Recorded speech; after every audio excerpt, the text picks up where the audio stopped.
Interview তো দিলাম, কি যে হবে আল্লাহ তুমি জানো ভালো। আমার ওপর গোটা ফ্যামিলির দায়িত্ব, বাপ মা সব আমার মুখের দিকে তাকিয়ে আছে। এখন কি যে করি আল্লাহ, বিধাতা চাকরি না পাই আল্লাহ। এত লেখাপড়া করে কি লাভ হলো আমার? তাহলে আমি বিএসসি ইঞ্জিনিয়ারিং করে তাহলে আমার কি লাভ হলো? এই সার্টিফিকেটের কি দাম? তাহলে সার্টিফিকেটের কোনো ভ্যালু আছে? কোনো কোনো ভ্যালু নাই তাহলে বর্তমান যুগে দেখছি আমি।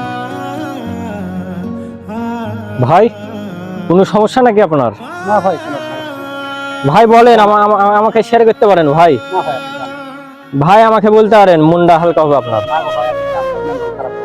কি সমস্যা আপনার দেখি? কি এটা ভাই? ভাই ইন্টারভিউ দিয়ে বেরোলাম এখন ভাই। কিসের ইন্টারভিউ? চাকরির ইন্টারভিউ ভাই। এখন চাকরিটা হবে কিনা বুঝতে পারছি না। ভাই দেখি আপনার কাগজটা, আপনার শিক্ষাগত যোগ্যতা কেমন দেখি। ভাই আপনার লেখাপড়া তো অনেক, আপনি তো ভালো পজিশনে আছেন।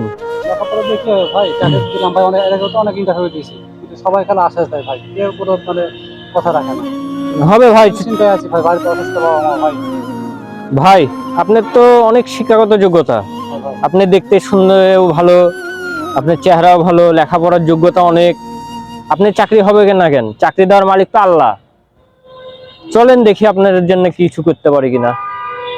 চলেন আসেন। আপনাকে বিশেষ করে ভাই যাচ্ছি ভাই, চলেন দেখি চলেন কি দেখি। করেন আমার জন্য দেখি। আসেন।